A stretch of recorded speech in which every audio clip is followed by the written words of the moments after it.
আসসালামু আলাইকুম my dear students, ICT অধ্যায় নাম্বার 3 নাম্বার সিস্টেম ও ডিজিটাল ডিভাইস চ্যাপ্টারের কুমিল্লা বোর্ড ও যশোর বোর্ড 19 সালে আসা একটি কোশ্চেন নিয়ে আমরা আলোচনা করব। কোন ডিজিটাল বর্তনী n সংখ্যক ইনপুটের জন্য 2 টু দি পাওয়ার n সংখ্যক আউটপুট প্রদান করে?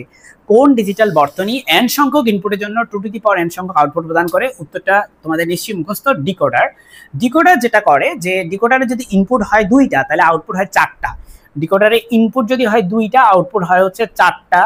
ডিকোডারে ইনপুট যদি হয় 3টা আউটপুট হয় হচ্ছে 8টা। ইনপুট যদি হয় 4টা তাহলে আউটপুট হয় হচ্ছে টোটাল 16টা।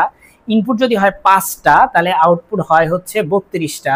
ইনপুট যদি হয় 6টা আউটপুট হয় হচ্ছে 64টা। এরকম হয় আর কি, ডিকোডারের বিষয়টা হচ্ছে এরকম যে ইনপুট যতগুলো আউটপুট এইভাবে করে হচ্ছে ডিপেন্ড করে। দেখো 4কে লেখা যায় 2 টু দি পাওয়ার 2, আবার এই 8কে লেখা যায় 2 টু দি পাওয়ার 3, আবার এই 16কে লেখা যায় 2 টু দি পাওয়ার 4, এই যে 32কে লেখা যায় 2 টু দি পাওয়ার 5, আর এই 64কে লেখা যায় 2 টু দি পাওয়ার 6। তার মানে তুমি দেখতে পাচ্ছ যে ইনপুট যতগুলো আউটপুট, কিন্তু এখানে দেখো ইনপুট 2টা আউটপুট দেখো 2 টু দি পাওয়ার ওই সংখ্যক।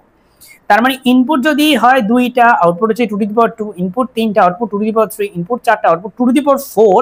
তাহলে ইনপুট যদি হয় nটা তাহলে আউটপুট হয়ে যাবে 2 টু দি পাওয়ার n সংখ্যক। এটা হচ্ছে ডিকোডারের বৈশিষ্ট্য। ডিকোডার যেটা করে যে n সংখ্যক ইনপুটকে 2 টু দি পাওয়ার n সংখ্যক আউটপুটে পরিণত করে। এনকোডার ঠিক তার উল্টা। এনকোডার হচ্ছে 2 টু দি পাওয়ার n সংখ্যক ইনপুট, সেখান থেকে আমরা আউটপুট পাবো n সংখ্যক। ঠিক আছে, আসসালামু আলাইকুম।